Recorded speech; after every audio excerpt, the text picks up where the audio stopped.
Hey, happy campers. Merry Christmas to you. Oh, you took it a little low. Yeah, I had to. You said- Somebody had to in this group. You said We are not a baritone group. All right, all about that bass. Come through. Guys, it's the holiday season. It's full of Christmas cheer and snowflakes. Cookie cutters. Oatmeal raisin. Santa hats. Snickerdoodle. Mrs. Claus. Throw a snowball at your neighbor and call her a bitch. I'm sorry. Okay, well, maybe not that one, or maybe. Who knows? Okay, guys, it's Christmas, and this is our Christmas episode. It's our first Camp Counselors Christmas episode at Camp Shady Birch publicly. We've been running this camp for about 78 years, so if you've been a camper that long, you've seen our Christmas festivities. But this is our first time broadcasting it to the greater USA and beyond. Yeah. I'm obsessed. Yeah. We're going to meet after this episode at the syrup slide. Ooh. We're all going to go down for a little Christmas celebration. Oh, so is two-piece available, or are we just doing one pieces this year? We're actually going to do 3 pieces, guys. Get creative. Get creative, whatever that means to you. I'm going to wear my ankle tassels. Oh, I love okay, I love that. That's my third piece. You're perfect. Okay, guys, since it's our Christmas themed episode, we thought we'd start it off by just kind of like racking our brains, me and Counselor Jonathan, and thinking about what was our favorite gifts growing up. What were gifts that were just super memorable in our heads?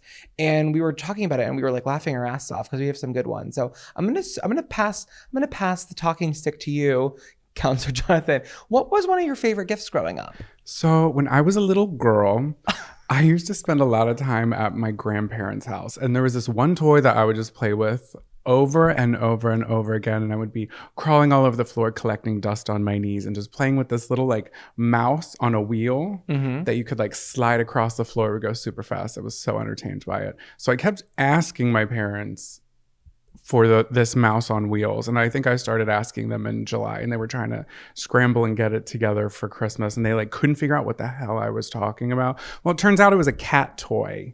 And I was playing with a cat toy, and I just wanted a little cat toy for Christmas. And I did end up getting it. So thank you, Santa.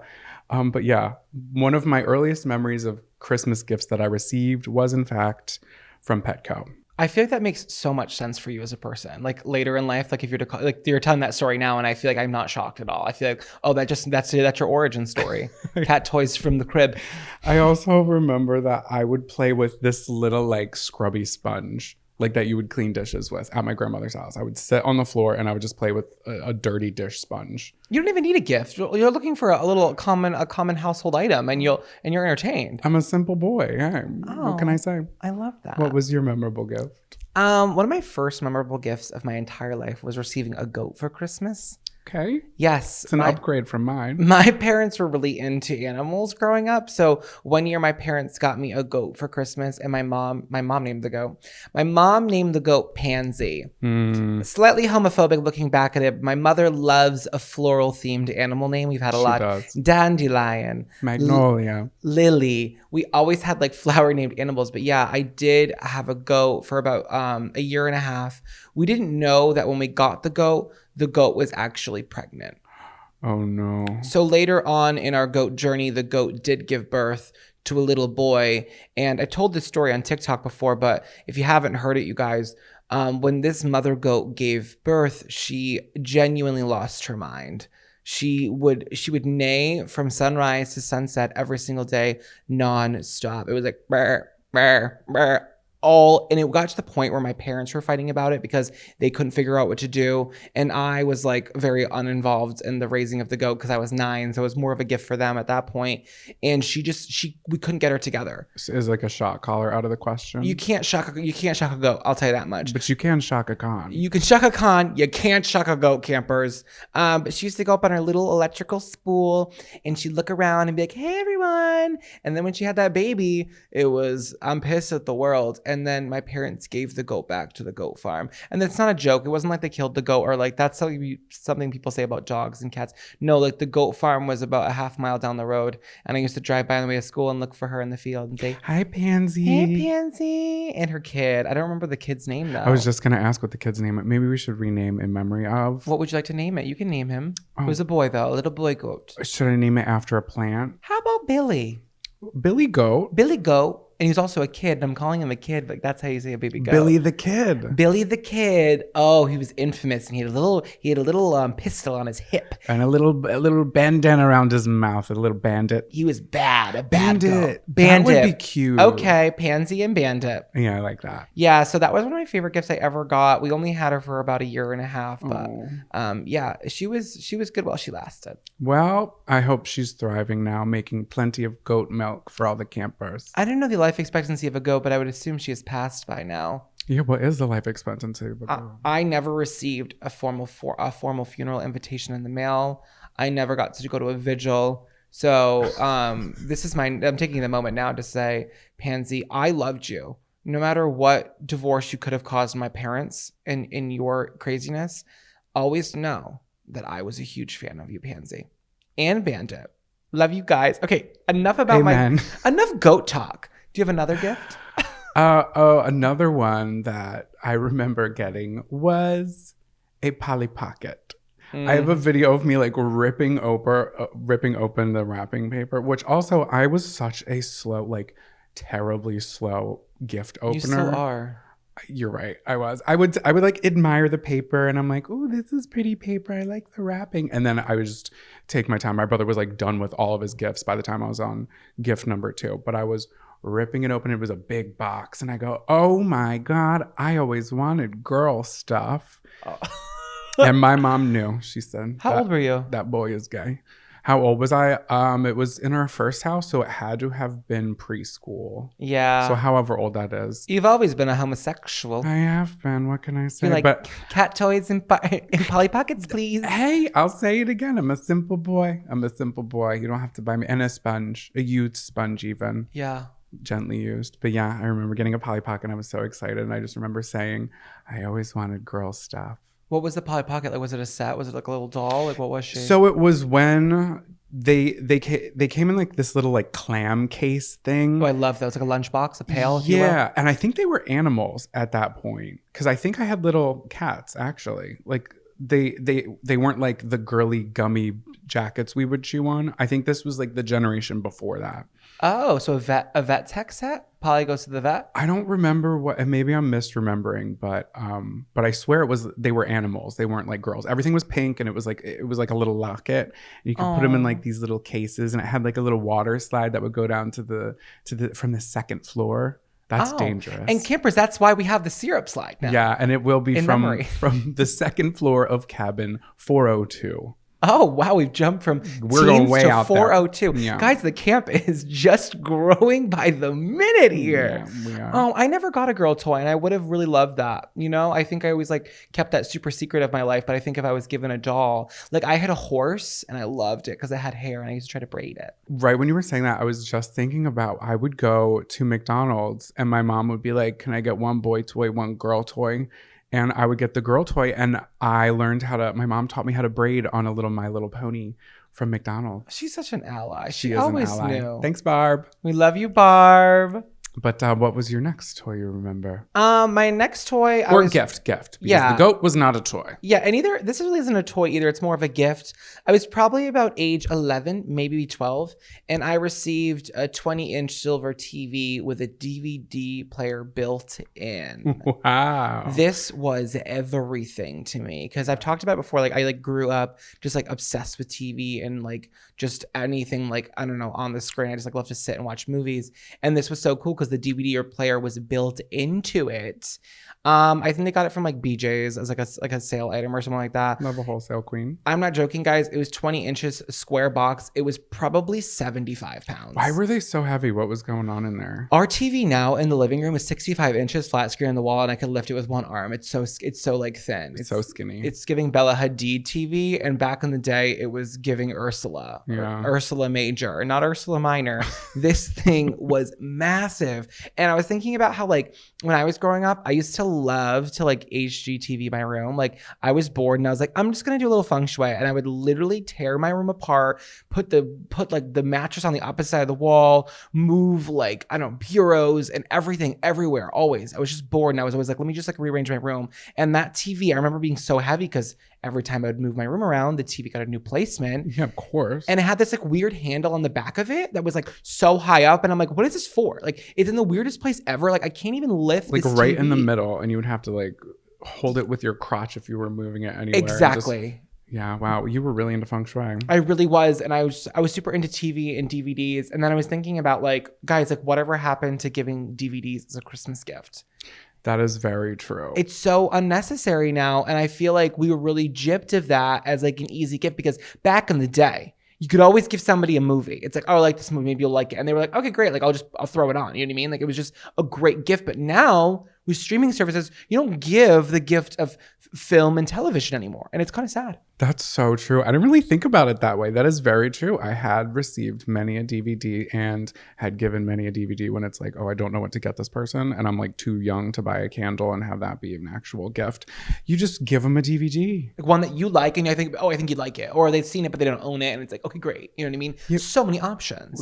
I guess you can get like a Netflix gift card now. No, because everyone already pays for what are you going to put it in and they have it for 2 free months? Come on. That's awful. Do they even have that? I don't even know if that's a thing. They have Netflix gift cards, but they're like, it's kind of like the intro to a trial at that point. It's like, right. And who's going to figure out how to put that in? I'd be like, what am I doing with this thing? Well, it's funny you say that, because my last gift I recall that had such an impact on me was the 2004 DVD of the live action film Garfield. Such a classic film. It's a good movie, but I remember it because that was the year when I was searching for the gifts and I found them, and then my mom found me, and I remember being like, how did I get here? I must have been sleepwalking. Oh, mind you, it's like 5 p.m. and I just got home from school and I was like, Mom, I'm scared. How did I get in the closet? Which, please don't put me back in there. And she was like, come on out, honey. Come on out of the glass closet.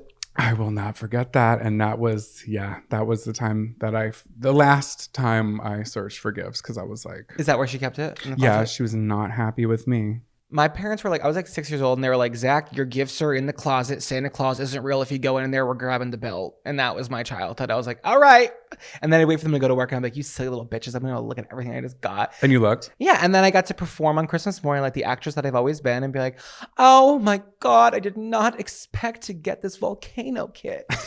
You know what sucked growing up? My brother was always super like into like just boy shit, and it was always so easy to get him gifts. Like get him a Nerf gun, get him a sports ball, get him something like that. Get him a sports ball. My mom was always like, "Oh, Zach is so smart. I'm not smart, Mom. I just am gay, okay?" And I'm like, I would have loved a bracelet making kit, but instead, one time my uncle and aunt gave my brother a remote control like plane, and they gave me, I'm not joking, like one of those like National Geographic like science kits.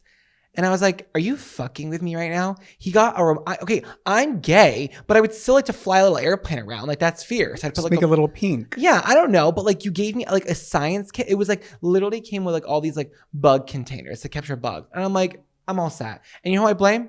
Susie, my mother, because you know that was a phone call. What do I get Zach for Christmas? Oh, he loves it. No, Mom, I don't. Okay, know your son. I didn't get anything good like that. I always got gypped for that. You know what I mean?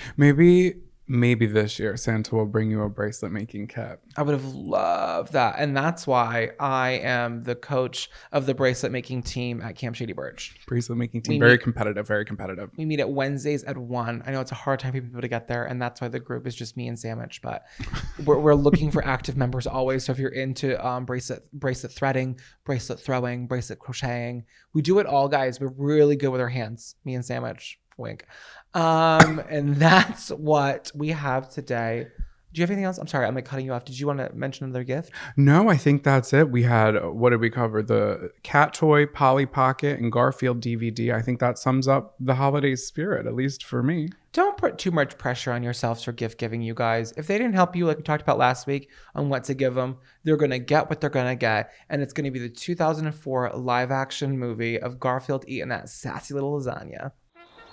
Attention campers, please meet at the old flagpole under the tall pine for morning announcements. Attention campers, we do have an announcement for the campground right now. Okay, so I had a discussion with Sandwich, and if you don't know who Sandwich is, he is our groundskeeper. He is our sonographer. What does that mean? He does so much for us, you guys. He's just always here, and he made it aware to me that last year at the Santa Sing-Along, he had a lot of large adults sitting on his lap. Okay, Sandwich is hired for children only, and I can take some blame here. I definitely hopped on Sandwich's lap a little too hard last year, and he's had to have 2 knee replacements in the last 6 months. So he is reprising his role as Papa Claus. But for the adult campers, guys, maybe just put a hand on the shoulder for the photo. I don't think we need to be sitting on his lap anymore. He is 99 this year. He is 9. I can't believe 99, and he has 1 tooth left, okay? By the grace of God. But he's full of Christmas cheer. I'm currently wearing his hat, and Jonathan's wearing his wife's hat. She is no longer with us. She died in this hat. She died in that hat playing Mrs. Claus, but their spirit lives on through this great camp tradition. We love you, Sandwich. Please just stay off his lap this year, you guys. We appreciate it. He doesn't have health insurance. We don't offer that here as part of a benefit program. In fact, we don't have a benefit program. But if you'd like to tip him $20 and just not sit on his lap, that would be fantastic idea. Great. Fantastic idea. I think so too. So morning. Do you want to do your morning announcement? Well, some housekeeping first. Do you have any housekeeping? Sorry. Housekeeping. Oh, yes, everyone. Okay, for the last episode, I just wanted to say to everybody, your comments have been read and your voices have been heard. And I just want to thank you all for standing up against the bullying of sauce slander. Oh, my God. So I just want to say thank you so much. And united we stand, divided we fall. If you follow the Instagram account for at Camp Counselors Pod, you would have seen this week that I did try ranch again. We got pizza and I had a little bit on the crust. Just a little. And I liked it, but not at the capacity that you pour that on a slice of pizza. And I will say, I do use an unhealthy amount and I should slow it down. But I won't. No, do what you want. I do a lot of things at an unhealthy amount, like bullshitting, but you haven't seen me stop yet, you guys.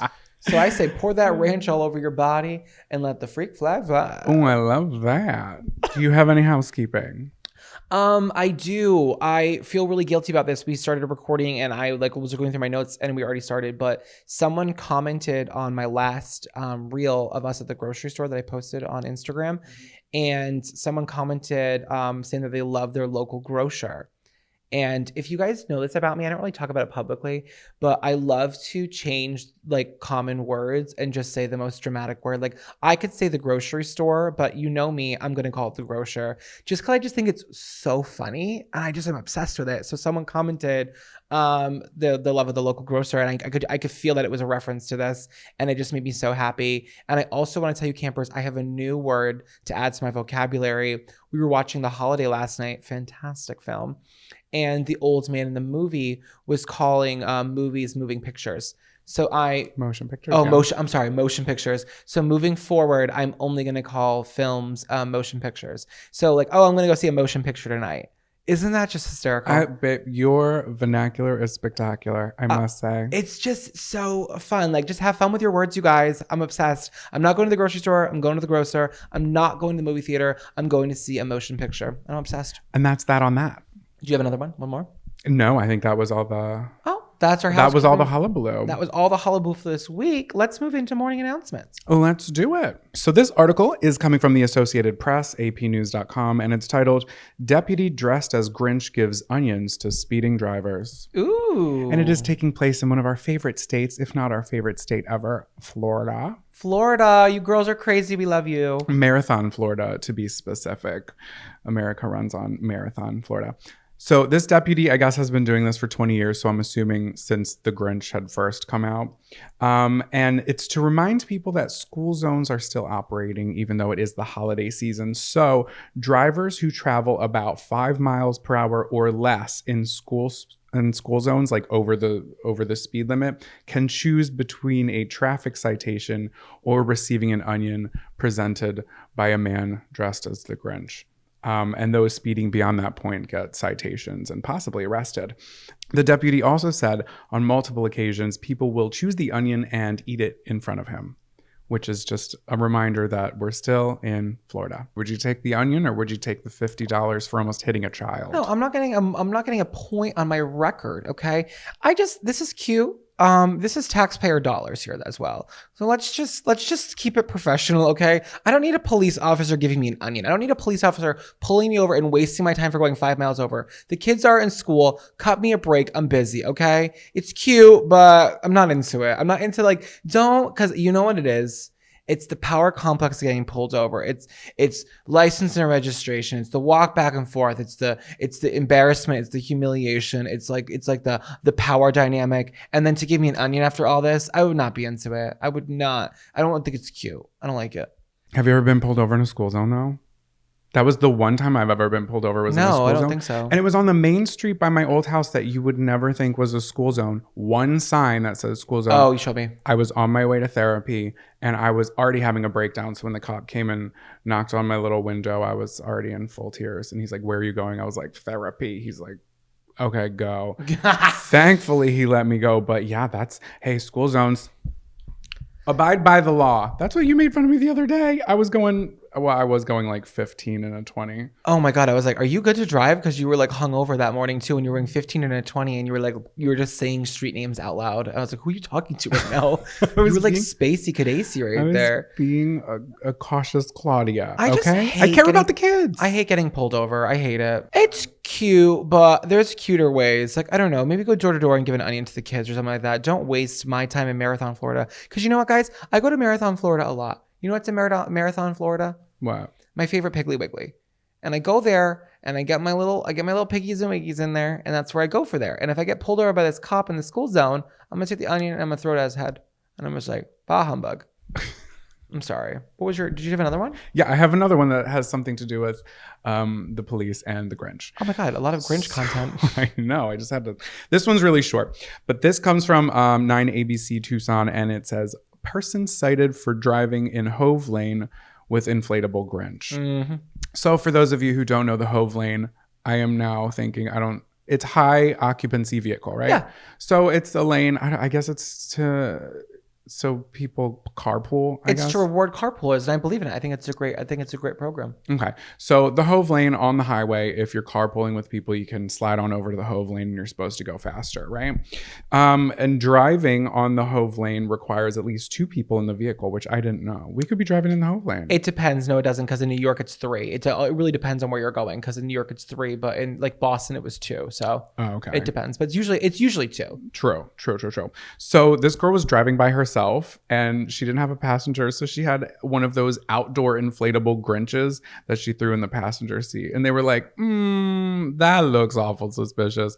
And then they pulled her over and they gave her a citation. They did. Yeah, there's a famous story in Boston, the same thing happening, but a guy had a dummy in his car dressed up in a suit. And I'm not sure, I think he was doing it for years. And when they finally caught him, he got a citation too, but he was doing it. It was like a big story. It was like, oh my God, he had this full ass dummy in the car, like a mannequin dressed in a suit. And he was like, listen, I'm trying to drive in the Hove Lane. I just need to get where I need to get faster. Oh my, yeah. Well, I guess it's smart until you get caught. Yeah. The inflatable's cute. I feel like she was just doing it to be silly. Cause I'm like, girl, you can see that thing like. They posted a picture of it too. They blurred out her face, but Arizona Police Department definitely posted a picture of her. Yesterday when we were driving back from Philly to Brooklyn, I didn't realize, I don't know if you realized, I was like, oh, I'm in the Hove Lane and I've been in the Hove Lane. No, it's okay because my Mazda has like really tinted windows in the back, and I feel like if you see the 2, they're going to assume it's a 3. I don't think they'd ever pull someone over with 2 and a 3 because I think that's like a really bold choice because you can't really see the back seat. I'd pull a 1 over and a 3 for sure. We were driving though one time, and there was like what looked to be a checkpoint where cars were slowing down and the police were pulled over on the side. Do you remember that? No. That was I think that was from Philly to New York too. In the Hove Lane? In the Hove Lane. Guys, great Nicki Minaj song. Hove Lane. And you Soul Train. Anyway, what do you got for a morning announcement? My morning announcement comes from Fox 19 in Cincinnati, Ohio. Oh, we love Cincinnati. We love Cincinnati. We love Marathon. We love Cincinnati. We love Marathon. The article was titled, "A Kansas Restaurant Manager Sent a Harsh Message to Employees About Taking Time Off and Was Subsequently Fired." Okay, so basically this manager works at an Olive Garden and was really pissed that so many people were calling out that he posted this note either on like the office door or like in their little like break room area. And it's a really long note, but I did highlight some sections I would like to read to you guys. Please do. Our call-offs are occurring at a staggering rate. From now on, if you call off, you might as well go out and look for another job. We are no longer tolerating any excuse for calling off. If you're sick, you need to come in and prove it to us. If your dog died, you need to bring him in and prove it to us. If it's a family emergency, you can't stay. Too bad. And that's like the real takeaway. I think that like the dead dog thing was like, people are like, okay. Bring the dead dog in as the manager's request. I don't think they mean literally, but they shouldn't have said that. Okay. And then it goes on to say, do you know in my 11 and a half years at Darden, which is the parent company of Olive Garden, how many days I've called off? 0. I came in sick. I got in a wreck literally on my way at one time. Airbags went off and my car was totaled. But you know what? I made it to work on time. I'm sorry, but coming in, that's nothing to be proud of, especially coming in sick, especially in 2022.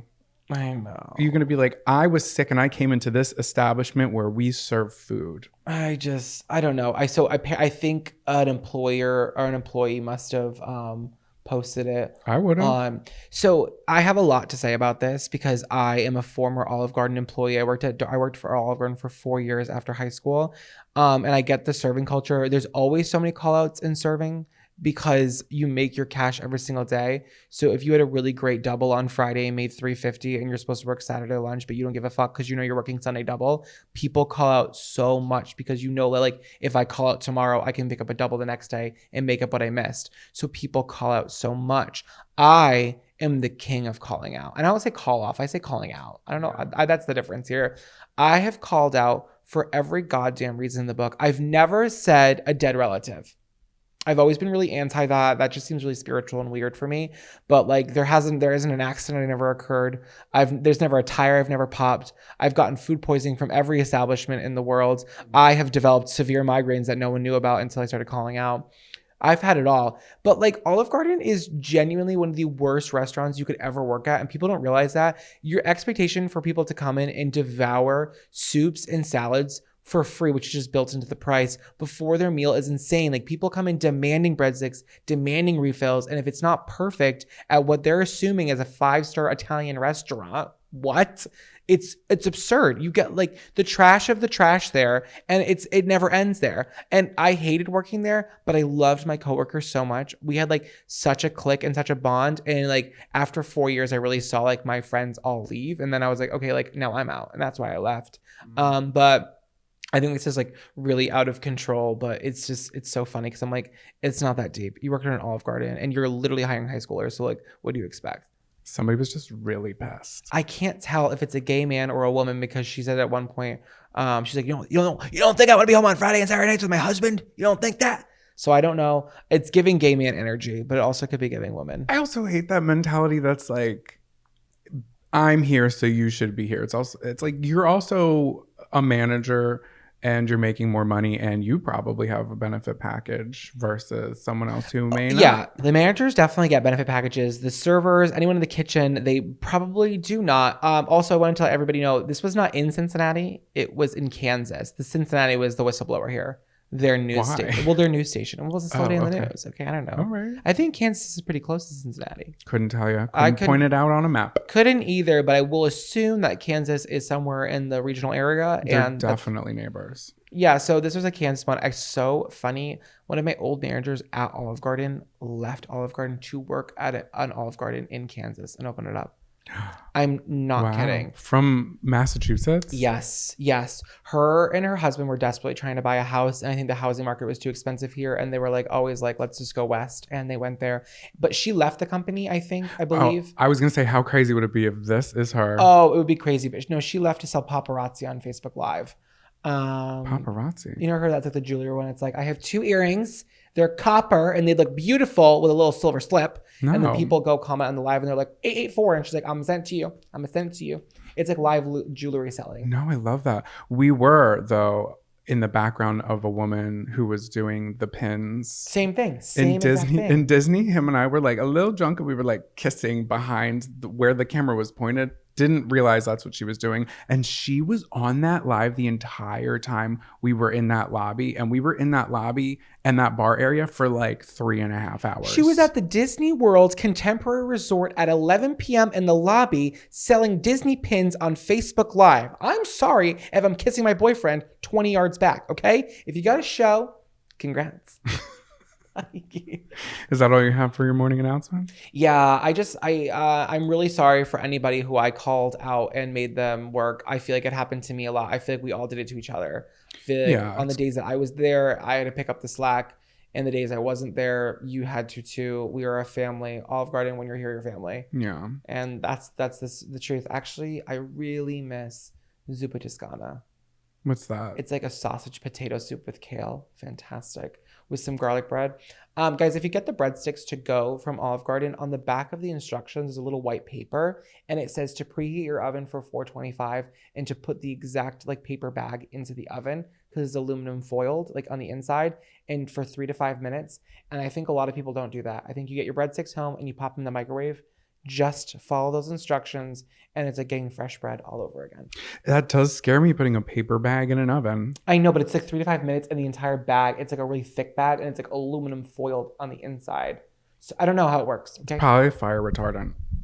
I don't know, but I do know that Olive Garden was a horrible place to work and some of their entrees are delicious. Okay, Olive Garden, horrible place to work, great breadsticks. I used to go in the bathroom and eat the dolcinis while my tables were waiting for food.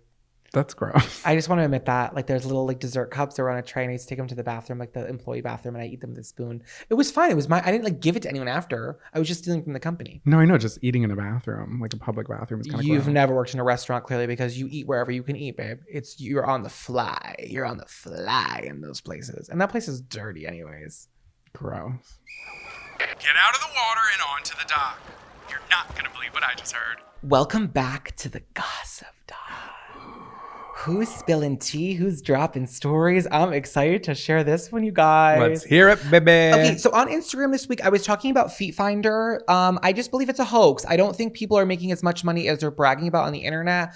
And maybe I'm just not aware of this kink. I have the most like repulsed like energy towards feet, and I'm not kink shaming here. I just like hate looking at like cliffhangers. I think they're really gross, but like obviously people aren't posting grody feet on this app, right? And then website. Just for context, Feet Finder is, I don't even know if I know exactly what it is. They sell feet pics. That's all it is. People sell pictures of their feet. It's like OnlyFans, but it's not nude, babe. It's just some Tootsie Loo-hoos. People do like them. I have heard people like the art. I'm not into feet. I can look at your feet and say, look at those cute little tootsies. Look at those tippies. But I don't want to suck on them. No, we don't suck on each other's feet, you guys. Don't worry about that. No, but explain the arch thing because that was interesting. I didn't think people got that. Oh, there was someone who was, and I don't know if this is across the board. I feel like it could be different from person to person. True. But there was one person who had a foot fetish and was on a podcast, and it was called Guys We Fucked. And he was talking about how he likes, like, his favorite part of a foot is the arch. And I was like, oh, that's interesting. Because I feel like I got a lot going on with my You have feet. no arch. What are you talking about? I don't have an arch. So he would look at them and be like, yeah, no you are thanks. not desirable on Feet Finder. It's okay, babe. You're desirable other places. Hey, okay, I'll take it. Okay, anyways. So I was talking about this and I had a lot of DMs and I was going through a couple of them and I got the craziest DM and I like instantly replied. I was like, can I just talk about this on the podcast if I keep you anonymous? And this girl was like, yeah. So I'm just going to read you the DM. And it was so short. And I was like, oh my God.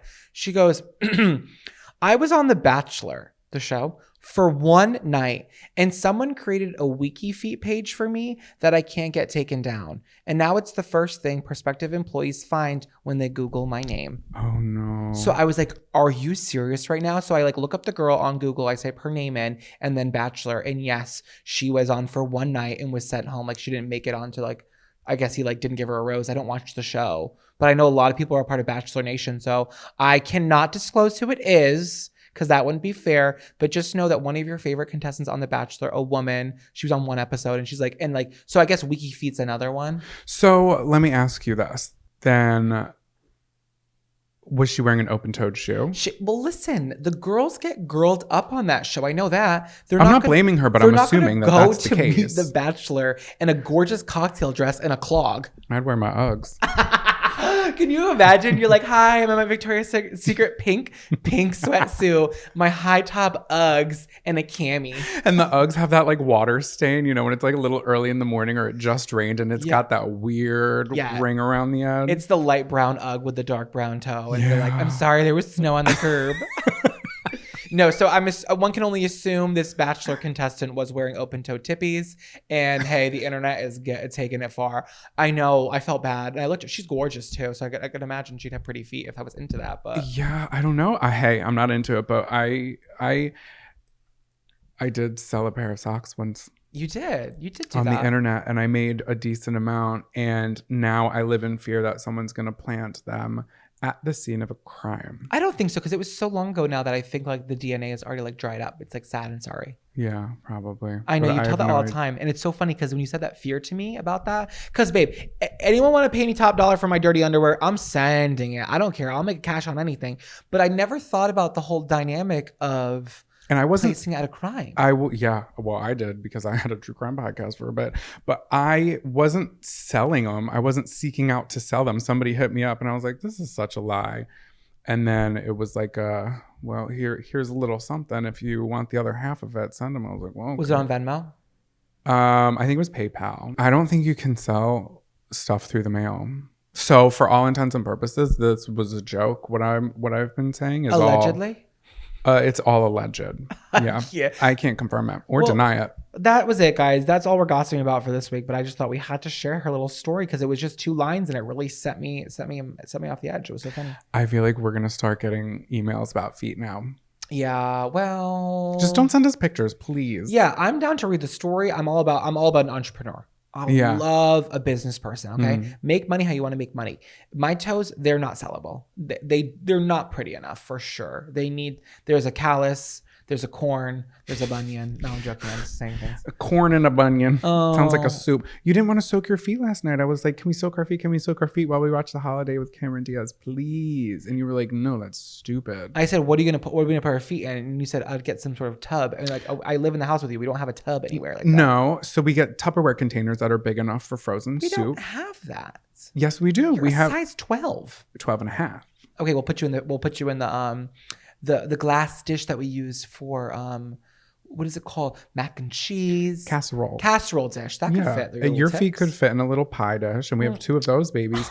We put some Epsom salts in there, a little bit of oil. This is what I didn't want. I didn't want this podcast turned to feet talking like what we're doing. Talking about our feet. Well, maybe next episode we'll do it. We'll let you guys know on our next little housekeeping. Stay tuned. That could be is that going to be the first episode of the new year? No, we have one more. Maybe that's how we close it out. I don't know. Things are up in the air, but we'll see. But thanks for coming to Gossip Doc, y'all. This is a really big secret. Thank God we're on a body of water. This is Confession Canoe. Welcome to Confession Canoe. I'm so excited! Y'all, we've been teasing it. We've been tearing it apart. We've been thinking about it for a long time. If you guys want to confess something, maybe something only your intimate friends know or something that nobody knows you want to get off your chest, you can send it to us. We'll keep you completely anonymous. Just put it in the subject line of an email to campcounselorspod@gmail.com. Anything goes. Anything goes.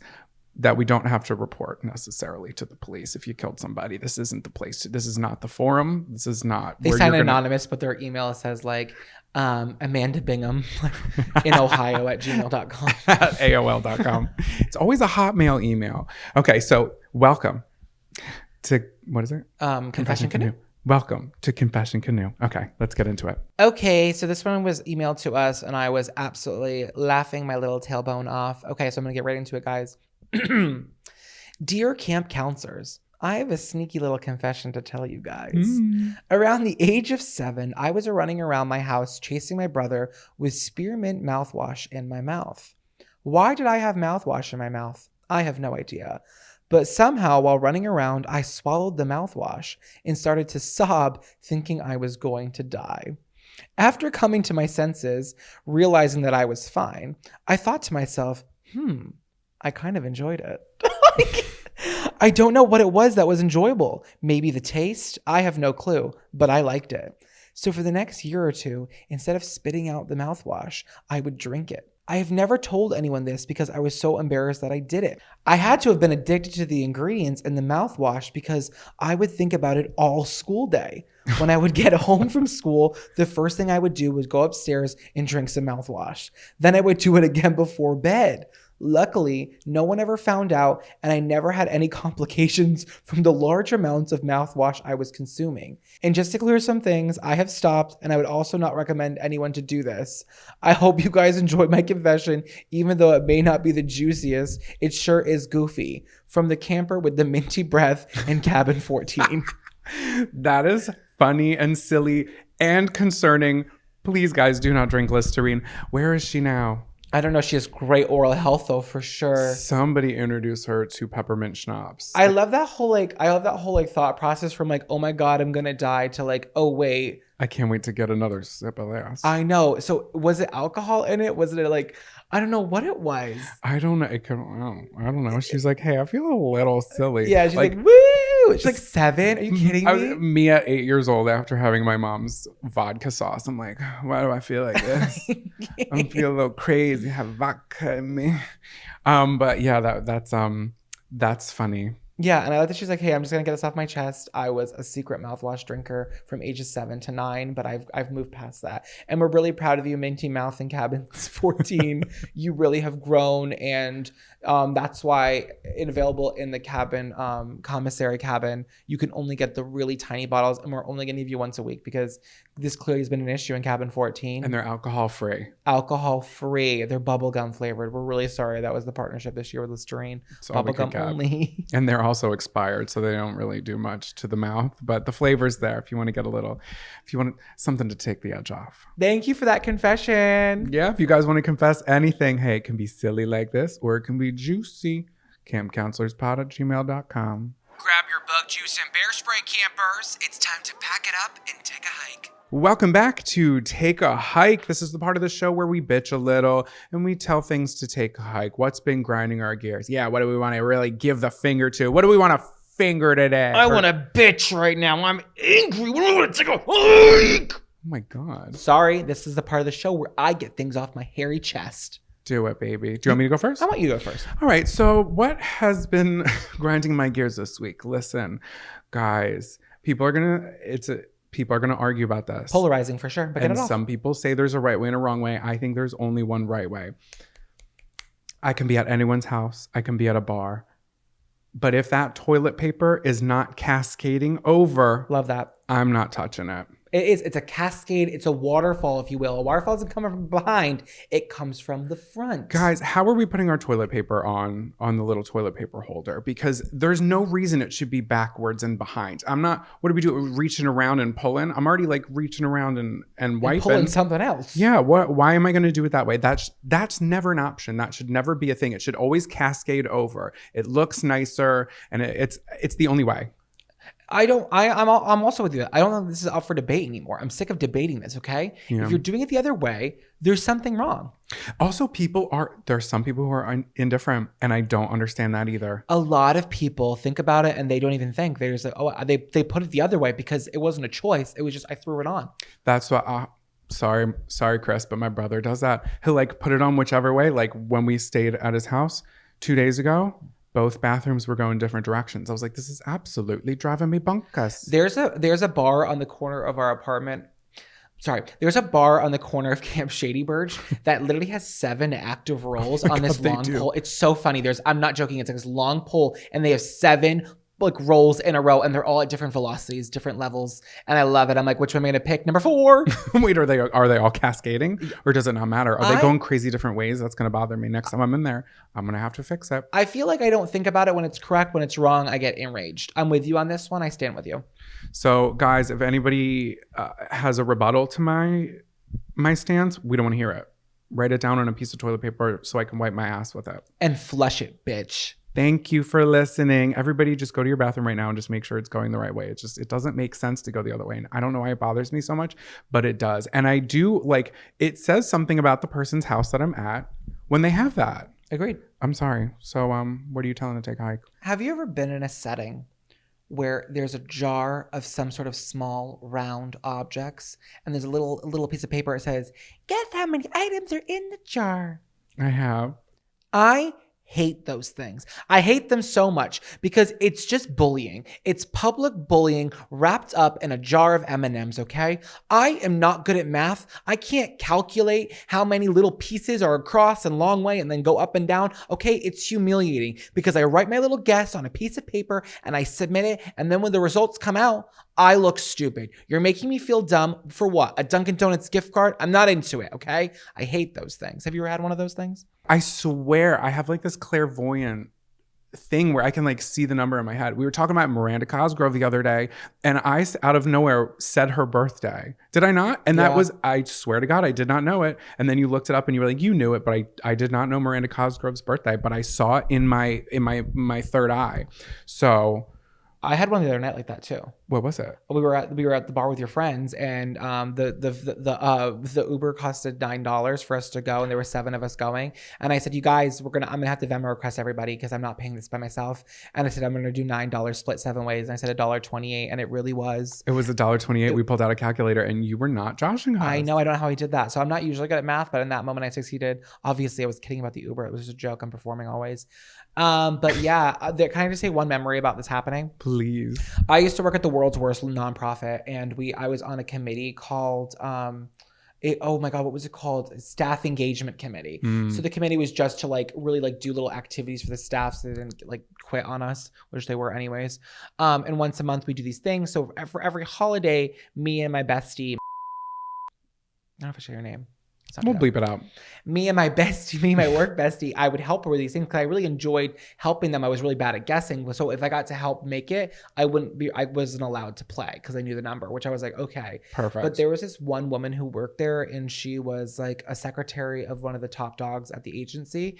She would always put her guesses in, and I'm not joking. Like the item would be like 6,000 pieces, and she'd write like 120. And we'd be pulling out the answers, and some people were like really off, really good. But then hers was so bad, and she was a woman in her early 60s. She wasn't a troll. She was dead ass. And I said, girl, who's running your job right now? Because the world should know that there are more than 160 if the answer was 6,000. I'm not even joking.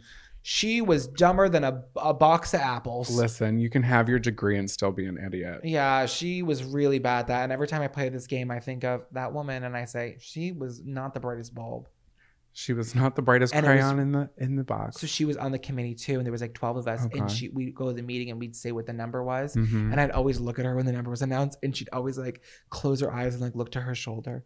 Like it hurt her. Like she was like, damn it, not again. But it's like, how we do this game at least 6 times a year, girl. Just go higher. Go whatever your gut is, triple it, quadruple it, 10 times it, because your gut needs some sauerkraut because the gut health is wrong. It's wrong, girl. They're like, how many people do you think are attending the Super Bowl in person this year? And she's like, at least 82. She would say that. She would. She was dumb as rocks. But we have a little activity for you that Jonathan prepared. Guys, okay, if you're listening to this only, at some point it would be great if you go to YouTube and you watch this video We'll post it on the Instagram picture of it in the slides. Yeah, perfect. So Instagram too, if you would rather just listen, go to Instagram and then write it in the comments. Okay, so for me to do this, you're going to have to explain because I got to put my microphone down and nobody's going to be able to hear me. Yeah, so okay, so I'm going to model. I'll be the Vienna fingers, Vanna White. Vienna finger, we're going to for sure. Yeah, okay. So yeah, you're Vienna finger for sure. So we bought this bucket of cheese balls because we've been really craving them, and then we ate some. But Jonathan said, how fun would it be if I were to count all these and we could play with the campers how many cheese balls are in this? So what my take a hike is what the activity of the week is. I'm putting you inflicted with my pain. This is our cheese balls, and we'd like to let you know, camper. Well, let us know how many cheese balls you think. I guessed, and I was actually pretty close this year. Okay, so we'll put a still image up on the Instagram at Camp Counselor Pod if you'd like to play. We will announce it during housekeeping next week. Do you think the new counselor likes the top bunk or the bottom bunk? Over. Either way, I'm giving them my boondoggle keychain. Over. Welcome to Crush of the Week. Can we stop eating the... Okay, you guys, whatever number you wrote down, take off 10 because Camp counselor Zachariah can't keep his cheese-covered fingers off of them. I didn't have breakfast today, and I'm not going to apologize for it. And they're so good. I don't want to say the brand name, but we'll put the brand name in next week's episode because sometimes they're really kind of like gross. They're like not enough cheese. This brand is giving what you want. Okay, anyways, who are you crushing on? Who you want to kiss? Who you want to make love to? What? I'm sorry. I don't know. I don't know about that. But I know I want to. Guys, we went to go see the show Titanic, which is like a parody of Titanic. It was so good. The cast was absolutely incredible. It was like their first time doing the show at whatever theater that we were at. It was absolutely spectacular. Loved it. 10 out of 10 would recommend. That might be the best show we've seen thus far. It was a comedy show, guys. It was a musical about making fun of the movie Titanic. Celine Dion is like hosting the entire time, but it's like this crazy like drag performance of Celine Dion essentially. It's so campy. It's like if you've seen the movie and you like, if you know the movie well, and you don't have to know it that way, you've seen it like twice. If you're in New York, these tickets are cheaper than going to like a real Broadway show. It's a smaller theater. It's a smaller cast. And this is like what theater should be. It was like, I was kicking my feet. I was cackling. It was the funniest show I've ever seen in my entire life. So if you guys are going to New York anytime soon in the next like year or whatever, and you want to see a show and you only want to spend $60 so good instead of like $150, go see Titanic. Okay. So all that to say, I don't know if you guys have been here since day one, but thank you if you have. Oh my God. Episode 1 of this podcast, we had talked about seeing Frankie Grande and his mother, Joan, Ariana Grande's mother and brother, when we were in Disney. Episode 1, you guys. This was, what, 15, 16 weeks ago? Yes, 16 weeks ago. So we had seen them and we made like a comment and we were being silly, but it was like a compliment, but I can see how it would come off as not a compliment. But we were talking about Frankie and like, we think he looks fantastic without makeup and even with makeup. But that's not how the first conversation came off as. And it was a clip that we clipped and it kind of got a little bit of 550,000 people saw it on TikTok, not including Instagram. So, and our assumption is that he may have seen it. And we were saying he was hot. I don't love his makeup, but when he has no makeup on, I think he's a very attractive man. And I'm not against men wearing makeup, but something about the way he does his makeup is alarming to me. And I'm sorry, and I'm not going to apologize for it anymore. But all that to say, guess who was starring in Titanic? Frankie Grande is in Titanic, and Joan sat right in front of us, which gorgeous. Be honest. Okay, we were like, we got there too early. They said get there for 7. I got there at 6:15. Sorry, anxiety. And I was having a drink, and they're like, the cast is still like mingling in front of like the red carpet area, but like you can stand over here, and when they're all done, then you can take your photos. And I was like, okay, this is awkward. And then Frankie Grande's there, and he's like larger than life. We're in a room that's probably the size of a small a normal cabin here at Camp Shady Birch. A normal cabin, and we're in the room with us. And at one point, me and Jonathan are standing against like a wall, and I look over, and Frankie Grande is whispering something in his boyfriend's ears, and he's pointing at Jonathan while he's talking to him. And we believe that he might have seen that clip. And I don't know how you feel about this. Anxious. I feel like, do we say something publicly right now to Frankie? We love you. You're my camper crush of the week. That's what I'll say. Okay. What do you want to say? I just want to say I feel a little guilty about commenting on somebody's looks because I would never want someone to do that to me. Probably. And I feel like I was going for a jab and I was going for a gab. And I regret it. And I'm sorry after I just said what I said. I don't make upset, but someone said like Frankie like loves to look at like information about him online. Yeah. So they're like, oh, he definitely saw that. He like loves to search himself. So. And I feel like also like we're silly bitches. I'm gonna say it. You're all thinking it. I'm gonna say it. We're silly bitches, and we don't mean like we didn't mean anything by it. But this is the second time that we've been. I don't know. I felt a little bit weird. Well, you know what though? Frankie is really involved in the drag scene. Like he's like super into drag queens. So like, okay, this was just a read, babe. Okay, I said you were hot. I said I hated your face. What did Nicki Minaj say to Heidi in Closet on the season opener of season 12? I hate your hair and makeup. And like, you know what? It was just an honest observation. I don't hate you as a person. I hate your hair and makeup. All right. And for that reason, Frankie Grande, if you're watching this, you are my crush of the week. And I gathered up some fun facts about him that I didn't know. This was coming from a 2017 Us Weekly interview. And some of these, spill. I was giggling. So he is a certified scuba diver. Oh, that's impressive. Didn't know that. He knows all the words to Billy Joel's We Didn't Start the Fire, which for some reason we were singing yesterday. Don't know any of the words. He's got a photographic memory. Okay. Well, if you have that, like, is that like a test that I could say that it's not true, but I could say it. You know what I mean? It's a really bold claim. Is it true? Because I think you should be like a neuroscientist if you are really. He's not really using his brain to the full potential here. You know what I mean? It's a lot of lyrics to remember in Titanic. You remembered all his lines perfectly. Yeah, but you could literally like be like the world's best doctor ever. You know what I mean? I feel like he's okay. I'm sorry. I'm getting rude again. Then he told Sorry. Then he told Us Weekly, quote, "I have a major weakness for Oreos." Hey, same girl, same. Milk's favorite cookie. And then he also said, quote, "I once sang the theme from the movie A League of Their Own on a plane." What a bizarre collection of truths. That was so weird. I was like, He is so crazy. Girl, me too. He is an enigma, all right? He also did say that he survived a near fatal spider bite, which me too. Oh my God. Yeah, so we are one and the same. So maybe if we do meet him, you can open with that. Say, hey, I heard you got a bad spider bite once. Hey, same girl. Yeah, hey, you want to see my brown recluse? Again, not talking about my butthole. Who's your crush of the week? Oh my God. Okay, so my crush of the week is basically like Frankie Grande in an alternate universe. They're played by the same character. Oh. My crush of the week is Jason Mraz. Oh, they do look the same. They look like they could be related at some point. I'm not really sure, but Jason Mraz is by far my favorite bisexual. If you didn't know that, he came out as bisexual a couple years ago. Congrats, my bi guy. Jason Mraz is a very popular singer in the mid 2000s to like the mid 2010s, I would say. I can name one song. With hits like I'm Yours. Banana Pancakes? Nope. Nope, that is Jack Johnson, baby. Sorry. No, I'm Yours is well you done Well, me I- and you better felt it. I know that one. I Wait, don't. Another one?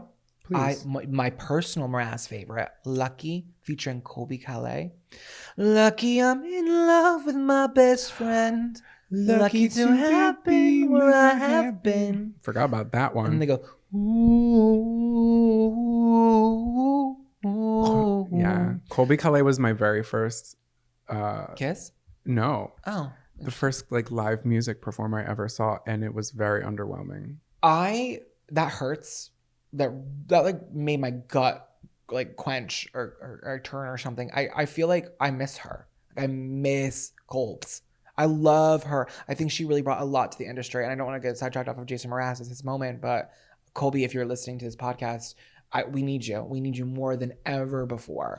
I think we is a broad term. I think the people who recognize me and they know who I am, they are feeling that. Like, I feel like if you identify with a Colby Calais stan with me, I'm talking about the Colby Calais fans. That's a collective we.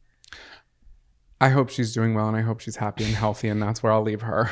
My next favorite Jason Mraz song is I Won't Give Up on Us. That's a good one too. So, and that's how he goes, I don't want to be the one who walks away so easily. I'm here to say and make the difference that I can make. It's like this whole like bridge. It's a really good bridge. That was really good. I was huge. I was so into him, but I stopped listening to Jason Mraz after I totaled my first ever vehicle in 2012 to the Love album, which I Won't Give Up was off the Love album. I was listening to his song at 4 a.m. going down 140 in New Bedford, and I totaled my Volvo, hitting a tree at 60 miles an hour and spinning. I did survive.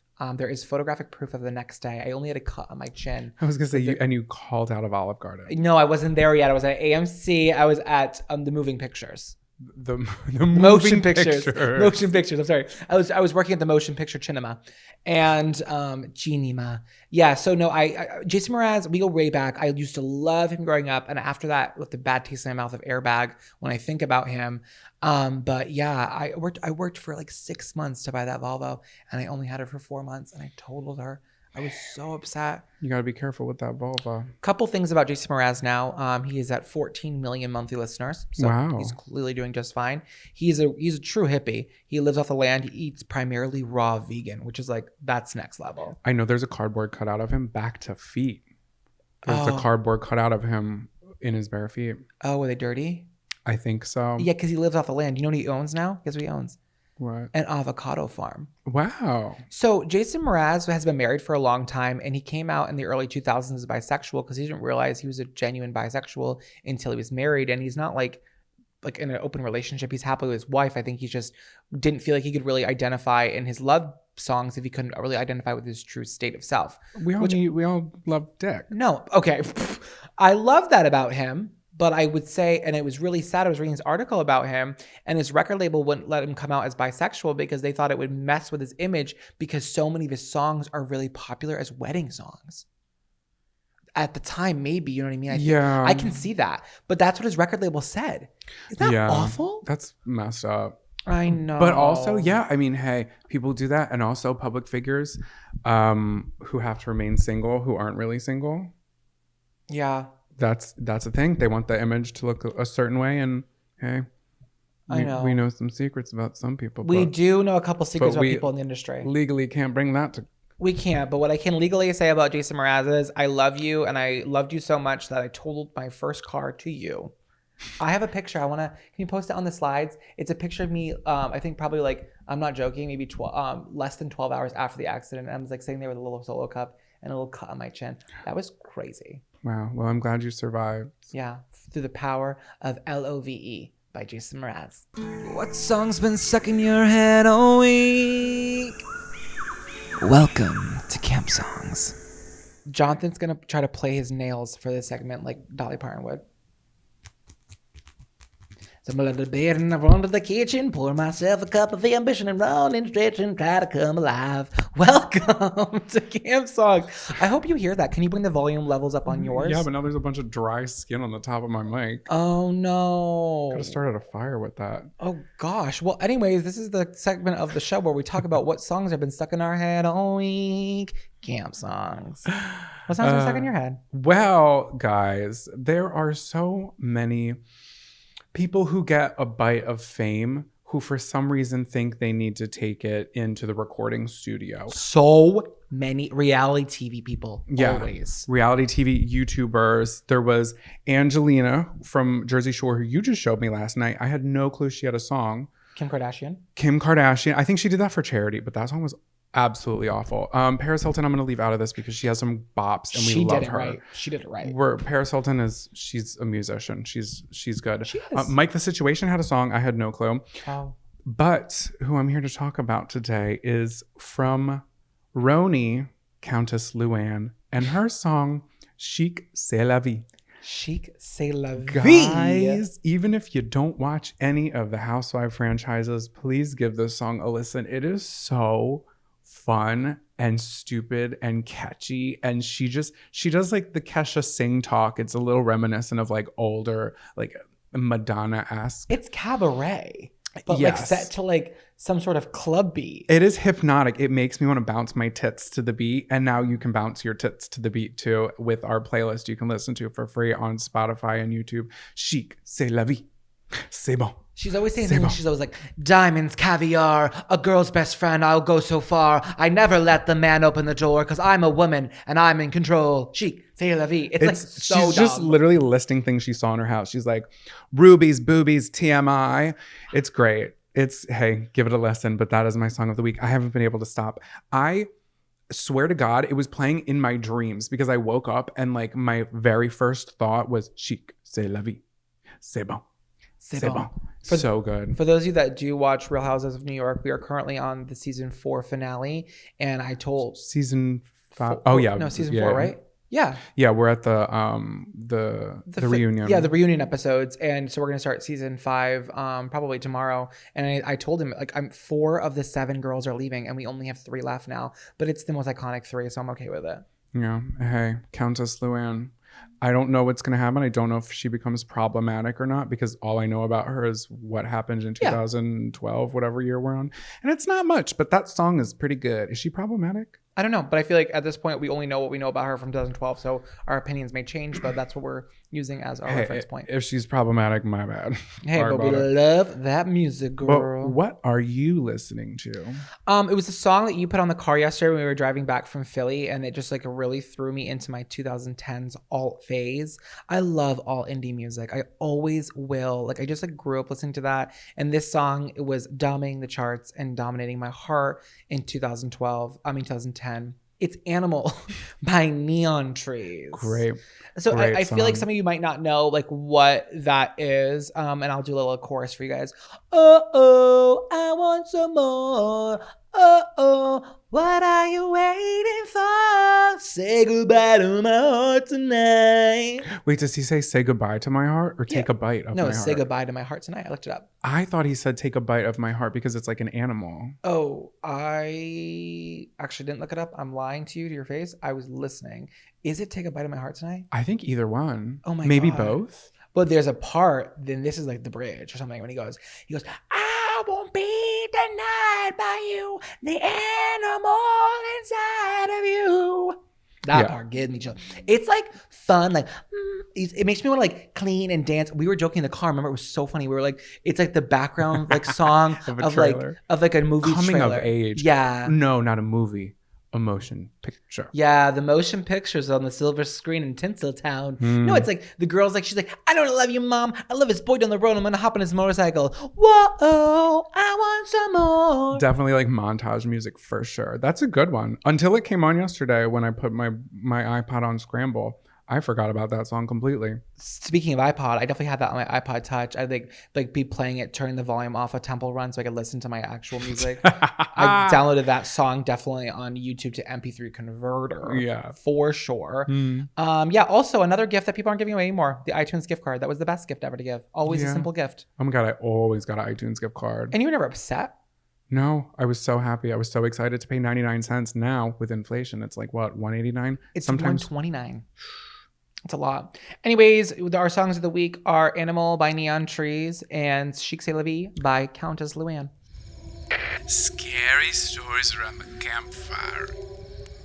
Guys, the stocks are down and we're all going to die one day. Now that we're truly terrified, welcome to Scary Stories Around the Campfire.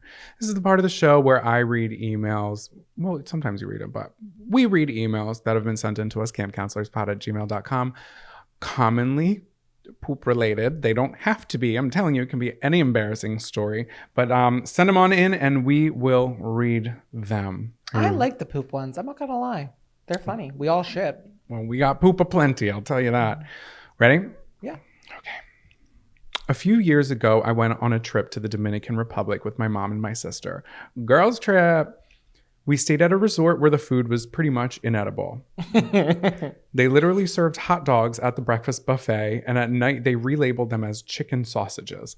That's nauseating. Oh, I think it's the reverse, right? Because I think it would be like hot dogs at the breakfast buffet. It says hot dogs at the breakfast buffet and then relabeled them as chicken sausages.